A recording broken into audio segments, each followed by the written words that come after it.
सबको लगता है कि पश्चिम बंगाल चुनाव का दौर चल रहा था और इसी बीच जो है पश्चिम बंगाल में योगी आदित्यनाथ के सिंघम कहे जाने वाले अजय पाल शर्मा बहुत ज्यादा फेमस हो रहे थे। लेकिन दोस्तों इसी बीच जो है अजय पाल शर्मा के ऊपर जो है सुप्रीम कोर्ट में जो है याचिका दायर कर दी गई है। आइए देखते हैं कि आखिर पूरा मामला क्या था और अजय पाल शर्मा के खिलाफ जो है आखिर सुप्रीम कोर्ट में याचिका क्यों दायर की गई है। जैसा कि दोस्तों आप सभी को पता होगा कि पिछले कुछ दिनों में बहुत ज्यादा फेमस हो चुके हैं मतलब अजय पाल शर्मा। लेकिन उससे पहले आइए जान लेते हैं कि आखिर अजय पाल शर्मा कौन है। जैसा कि दोस्तों आप सभी को शायद पता होगा कि वर्तमान में जो उनकी पोस्टिंग है वह प्रयागराज में है और जो है उनका जो है उपनाम जो है उनको अन्य नामों से जो जाना जाता है तो कहा जाता है कि भाई साहब वह सिंघम की स्टाइल में काम करते हैं और उनके जो है नाम जो है लगभग 300 से ज्यादा एनकाउंटर जो है दर्ज है। मतलब उन्होंने अभी तक 300 से ज्यादा अपराधियों का जो है एनकाउंटर कर चुके हैं अजय पाल शर्मा।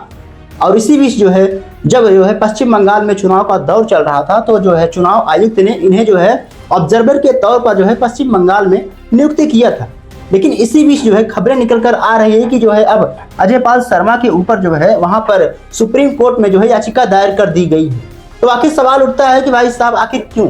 ऐसा क्या काम कर दिया उन्होंने कि जो है सुप्रीम कोर्ट तक जो है अब उनके खिलाफ याचिका दायर करनी पड़ गई थी। जैसा कि दोस्तों आप सभी को पता होगा कि पिछले कुछ दिनों में जब अजय पाल शर्मा अपने जो है एकदम एक्शन मोड में आ चुके थे तो इस पर जो है सपा नेता अखिलेश यादव भाई साहब भड़क गए थे और उन्होंने कहा कि भाई साहब जो आप काम कर रहे हो जनता को भड़काने का वह जो है सही नहीं है। और इसे लेकर जो है अखिलेश यादव आग बबूला हो गए थे कि यह जो है पूरी तरीके से गलत हो रहा है, हमारी सरकार आने दो तब हम बताएंगे आपको। इस प्रकार का जो है आरोप या फिर धमकी कह लीजिए, कुछ भी कह लीजिए, इस प्रकार का जो है कथन कहा गया था सपा नेता अखिलेश यादव के द्वारा। इसके अलावा आप सभी को पता होगा कि किस तरीके से अजय पाल शर्मा का एक वीडियो सोशल मीडिया पर तेजी से वायरल हो रहा था जब वह जो है जहांगीर के घर के बाहर खड़े रहते हैं और वहां पर जो है सबको भाई साहब धमकी देते हैं या फिर वहां पर चेतावनी देते हैं, कहते हैं कि आप सुधर जाइए, जिस प्रकार से आप धमका रहे हैं लोगों को और उनका जो है वोटर आईडी छीन रहे हैं तो भाई साहब ये पूरी तरीके से गलत है,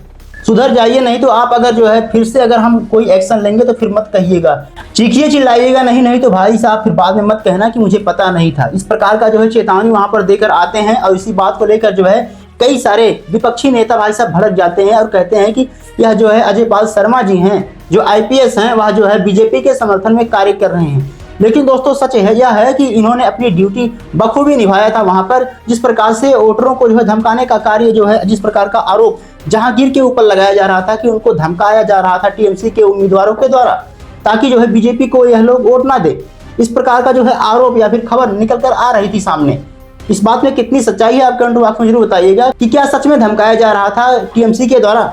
दोस्तों अगर हम जहांगीर खान की बात करें तो जहांगीर खान जो है लगभग जो है वह दक्षिण 24 परगना जो जिला है वहां पर फाल्टा विधानसभा से क्षेत्र से जो है मतदाता हैं, मतलब जो है उम्मीदवार हैं, वह जो है वोट लड़ रहे हैं पश्चिम बंगाल चुनाव में। और यहीं से खबरें निकल कर आ रही थी उनके द्वारा, यह जो है उनके ऊपर आरोप लगाया जा रहा था कि वह जो है जनता को भड़काने का काम कर रहे हैं और उनके जो है वोटर कार्ड जो है छीनने का कार्य जो है उनके समर्थकों द्वारा किया जा रहा है। हालांकि इस बात को लेकर जो ममता बनर्जी के भतीजे हैं अभिषेक बनर्जी वह काफी ज्यादा भड़के हुए थे, लेकिन उनको भी भाई साहब IPS जो अजय पाल शर्मा सिंघम जी हैं उन्होंने उनको भी धमकी दिया था, चेतावनी दिया था कि आप सब सुधर जाइए। और इन्हीं सभी बातों को लेकर जो TMC है यानी कि तृणमूल कांग्रेस वह भाई साहब भड़क गई और जो है अजय पाल शर्मा के खिलाफ जो है पहले तो उन्होंने कलकत्ता हाई कोर्ट में याचिका दायर की और उनके खिलाफ सुनवाई की मांग की और उनका जो पद था उसको भी बर्खास्त करने की मांग ऐसी कुछ की गई थी।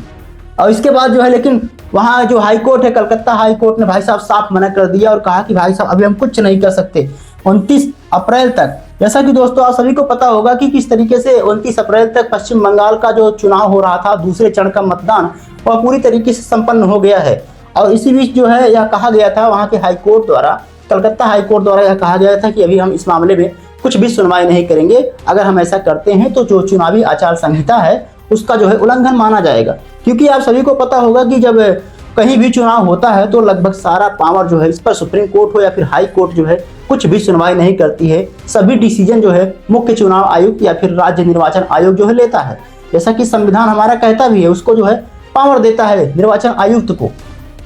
हालांकि जब कलकत्ता हाई कोर्ट ने यह सुनवाई करने से इनकार कर दिया तो मामला भाई साहब सुप्रीम कोर्ट में पहुंच गया और यह कहा गया, यह आरोप लगाया गया कि यह जो है जनता को भड़काने का काम जो है, जनता को धमकाने का काम जो है अजय पाल शर्मा कर रहे हैं और उनके खिलाफ जो है याचिका यानी कि जनहित याचिका जो है सुप्रीम कोर्ट में पेश कर दी गई है। अब देखते हैं कि आखिर क्या सुनवाई होती है सुप्रीम कोर्ट में, लेकिन मामला भाई साहब यहाँ तक बहुत गरमाया हुआ था और सीधा सुप्रीम कोर्ट में पहुंच चुका है और हाई कोर्ट ने भी इसको सुनवाई करने से इनकार कर दिया था। जैसा कि दोस्तों यह कहा जा रहा है कि हमारा जो संविधान का आर्टिकल अनुच्छेद जो है यानी कि अनुच्छेद 32 है, वह कहता है कि अगर आपके मौलिक अधिकारों का हनन होता है, कोई भी मौलिक अधिकार आपका छीनता है, तो आप सीधा सुप्रीम कोर्ट का दरवाजा खटखटा सकते हैं। और यही पावर का इस्तेमाल करते हुए टीएमसी जो है भाई साहब सुप्रीम कोर्ट पहुंच गई और कहा कि आईपीएस अजय पाल शर्मा जो है जनता को भड़काने का काम कर रहे थे, उनके मौलिक अधिकारों का हनन हो रहा था, उनको एक प्रकार से टॉर्चर किया गया, धमकाया गया, तो इस पर जो है सुप्रीम कोर्ट कार्रवाई करे।